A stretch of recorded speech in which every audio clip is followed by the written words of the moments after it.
Uma história longa, mas, cara, fui totalmente... Esses... Até vou falar uma coisinha que eu não ia falar, que eu vou até usar o nosso podcast lá com o Rafa, né, na ponta dos dedos, para falar a respeito do... Quando o Nelsinho foi lá ter um podcast com a gente falou sobre aquela situação, né? Sempre vai surgir assunto Singapura e tal. E eu falei de um jeito, né, que eu continuo falando do mesmo jeito, não é que eu mudei. Que eu falei, putz, cara, essa história pra mim, de verdade, eu não gosto de falar a respeito. Eu queria virar essa página, porque não tô falando do Nelsinho, não tô falando do Massa, que obviamente foi muito prejudicado, né? Falei lá no podcast que eu falei, Nelsinho, eu vivi uma fase de muita pressão, insegurança, tudo dando errado, sozinho. Então eu falei pra ele, eu te entendo, cara. Que eu falei assim, eu comparei o que o Nelsinho fez, uma atitude totalmente inconsequente, a palavra certa é inconsequente, porque quando eu tive meu acidente em Spa, tentando passar o Irvine onde não cabia, a 300 e sei lá quantos por hora, foi altamente inconsequente, né? Eu quase morri, mesmo, quase morri, tive hemorragia cerebral, concussão cerebral, fiquei em coma induzido e tal, porque eu tava tentando resolver tudo ali sozinho, uma coisa que não teria solução, né? Era tanta pressão, tanta coisa dando errado, o ano de sonhos era o ano de pesadelo, de tanta coisa dando errada, que eu fui prejudicado na Jaguar, eu fui colocado pra fora da Jaguar, quer dizer, eu saí da Jaguar antes de ser colocado pra fora, que tinha um esquema totalmente errado ali, liderado pelo Bob Rahal, por isso que é longo, não vou entrar aqui no detalhe, mas totalmente errado do Bob, e eu tentei fazer uma manobra ali estúpida, inconsequente, então eu falei pro Nelson, cara, todo mundo sabe o que é certo e o que é errado, não é esse o ponto. Eu falei, eu entendo o que fez você um dia fazer algo assim quase que impensável, né? E isso gerou um certo barulho para quem quiser entender, e o interlocutor entende como ele muito bem, né, que é de como se eu estivesse ou apoiando ou concordando com alguma coisa. Não, imagina, não tem nada a ver.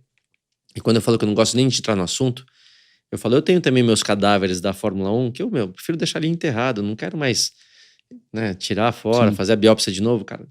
Virou página, sabe? Então, quando eu toquei nesse assunto, quando eu escuto essas histórias dos problemas que a Fórmula 1 tem, tenho certeza que você deve ter os seus também.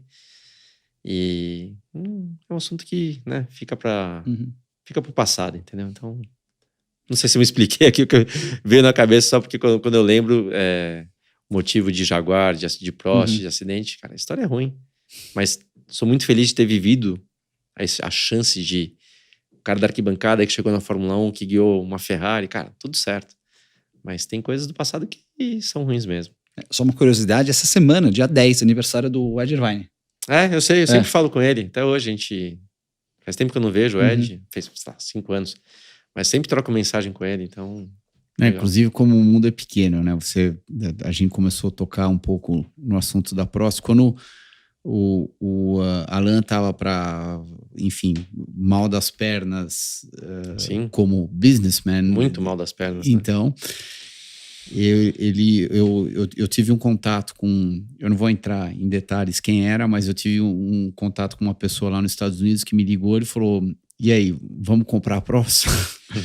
E daí chegou chegou próximo. Eu lembro que eu liguei para ele virou e falou assim, só que o negócio tá ruim aqui. Eu preciso resolver tudo em 48 horas. E um dos problemas que a gente teve era meio que resolver isso um prazo. Num espaço de tempo muito curto. Se o Alain tivesse chegado para mim e falado, puta, tem 2 semanas, tem 3 semanas, eu acho que teria grande chance de ter rolado isso daí.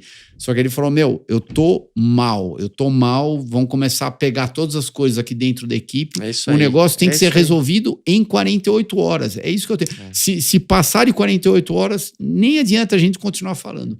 Quando eu fui pra lá, eu sabia que tava, né, mas não sabia de nada disso. Não que alguém escondeu, e foi o Pedro Paulo que me chamou pra ir. Não é que o Pedro fez nada errado, mas o que o Pedro tentou fazer não deu certo também. Ele e o Prost se desentenderam. E a situação que você tá falando, por isso que eu falei que tem história pra contar aqui, que não cabe, era isso, cara, de não ter dinheiro literalmente pra comprar um parafuso, porque não tinha crédito, não podia comprar nada. O que tinha lá dentro, se vira com o que tem aí, pega o araminho, dá um nozinho. Só que quem vê de fora não faz ideia. Lógico. Fala, pô, é o brasileiro, o Bush, pede chinelo, isso aí também. Não fazia ideia do que estava acontecendo ali, entendeu? Então, que leva o piloto, eu imaturo, novo, tal, que eu vejo o Nelsinho falando, me me toca muito e eu me enxergo muito porque eu vivi isso aí, cara, de ter atitudes altamente inconsequentes por estar no fundo do poço, entendeu? Isso aí, tomara que a próxima geração de pilotos brasileiros não passe por isso aqui, Amém. peguem uns cenários melhores.